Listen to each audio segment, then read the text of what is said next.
Here I have the JERRORR's HTX Mini and the much awaited HTS Ultra that JERRORR's quite recently released. The HTX Mini is a completely new shape and it is a very low profile, very small mouse with a noticeably low click height on the front. For me, this is sadly way too small to use comfortably with anything else than fingertip grip, but for that, this shape seems to work really nicely. The HTS Ultra is then sporting the classic HTS shape in this new, more holy design, and the shape works really well for my grip. It is a quite short shape with the middle hump that is quite high also. One of my favorite shapes of all time is the HTS Plus shape, so before trying this I thought that a classic would be just way too small, but honestly this works for my hand even better. It offers plenty of room on the sides for my ring and pinky fingers for a good claw grip. The middle hump supports my knuckles and the center taper feels very natural for thumb placement. So shape-wise, the HTX Mini goes to the fingertip grip category for me, and the HTS Ultra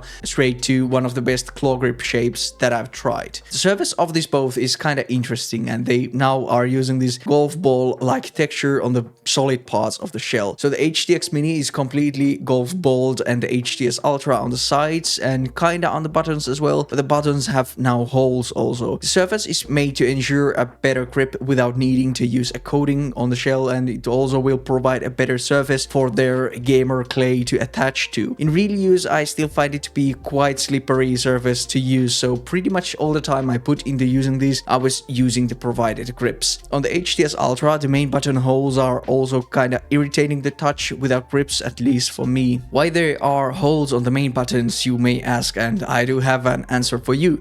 Well, weight reduction is the main reason, of course, but they also noticed that most of the users use grip tape on the main buttons anyway, so why not just put holes on them as well? So I would say both of these require some grips to be used comfortably, but luckily the included grips are good. The weight of these both is the next topic, and we are looking at some pretty low numbers here. The HTX Mini weighs only 28 grams and the HTS Ultra is just about 31 grams without grips and some dot skates applied. If you go over to the JERRORR's website and check the HTS Ultra page, you can notice that there are two different versions available, the Deluxe version and the standard, and this one that I have here is the Deluxe version. The main difference between the versions is the battery size and the stuff the mouse comes with. On the Deluxe, the battery is slightly smaller, resulting in a slightly lower weight and also reduced battery life at the same time. The standard version will weigh like 2 grams more, and I believe it won't normally include grips or any of the stuff these have been shipping with, but at the same time it is quite a bit cheaper. Build quality of these both is yet again super impressive, and there is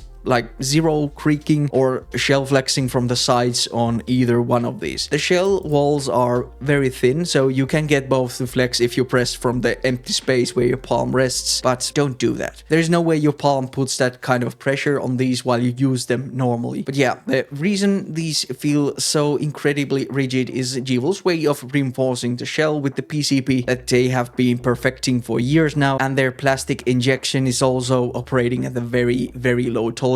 When you look at the HTS Ultra, it really looks like there is no way that it's durable and rigid with all the holes going on, but when you pick it up, you instantly notice how well this thing is built. Impressive is also the word I would describe the click feeling on both of these. Using the transparent blue shell pink dot Huanos on the HTS Ultra and some low profile Omron blue shell micro switches on the HTX Mini, both of these have some very nicely tuned clicks that have pretty identical feeling to what I've used from them in their other recent releases. The HTX Mini clicks are especially satisfying to click, and I've never seen these Omron switches used in other mice before, but they really feel nice. The pre-travel is very minimal and the post-travel on both is very bouncy and nice for spamming the clicks. The side buttons on both are good. Maybe not the best I've used, but they work reliably. The scroll wheel on the HTS Ultra feels just as with their other recent releases, so moderately light with very satisfying steps, and on the HTX Mini is a tad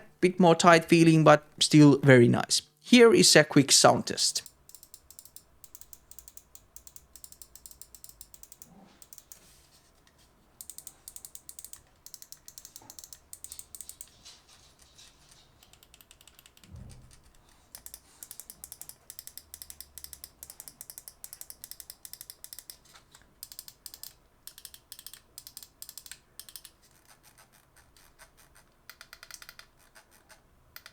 One of the most overlooked features on a gaming mouse is the sensor precision, and it can have a big effect on how well you aim with a certain mouse. On both the HTX Mini and HTS Ultra, the sensor precision is quite forward oriented, which basically makes the mouse feel more responsive to small finger movements, and the arc the actual cursor does with a swipe from the wrist is larger. For me, I absolutely love this design, but it is something that you might need some time adjusting to depending on what mouse you come from. The sensor used in the HTX Mini is the 3395 sensor, while the HTS Ultra is using the new one, the 3950. The differences between the sensors are quite minuscule, and the 3950 just offers slightly more accurate tracking on clear glass surfaces, meaning like a non-frosted glass surface, not a glass pad, and also has more options for lift-off distance. The 3950 is supposedly also a bit more power efficient, but both of these track on glass pads just fine, and there have been no issues regarding tracking accuracy on either one of these in any of my mouse pads. Then for the wireless performance, these both measure pretty much identical when it comes to motion latency. At 4K polling, these measured around minus 0.7 milliseconds from my control unit, and at 2K polling the difference was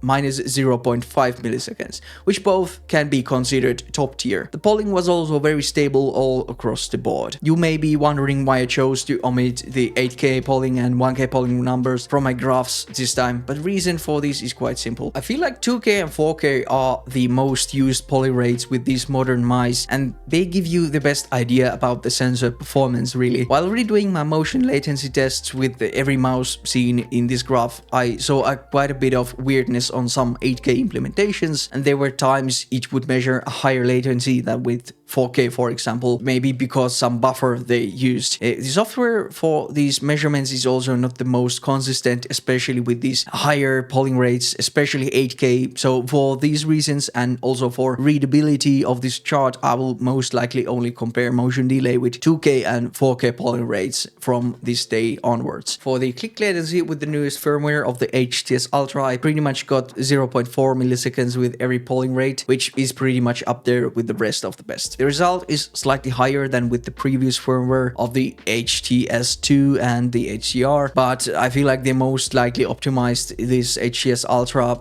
for better battery life and stability with the newest firmware. I was going to measure the click latency from the HTX Mini as well, but as soon as I saw the switches didn't have normal feed to measure from, I didn't bother doing so. I'm also like 99% certain it would measure the exact same as the HTS Ultra or exact same as the previous firmware. So overall, top tier performance as you would expect from JERRORR. So to conclude this review, these both mice are very good ultra lightweight mice serving two kinds of grippers. The HTX Mini is more suited towards fingertip grip in my opinion, and the HTS Ultra is extremely good for claw grip, especially relaxed claw. Their main shortcoming on both is the slippery surface without grips, but with grips the experience is so much better. The build quality is top notch, and the same goes for the performance. From these, the HTS Ultra goes straight to being one of my current favorite mice, because I just seem to aim with it incredibly well. The pricing of the HTX Mini is $159, which is on the higher end, but on the HTS Ultra, the current pricing is very nice. The standard model with the slightly larger battery is only $109 with a creator code, and the deluxe models that come with more stuff and a smaller battery are a bit more at $129 using the creator code.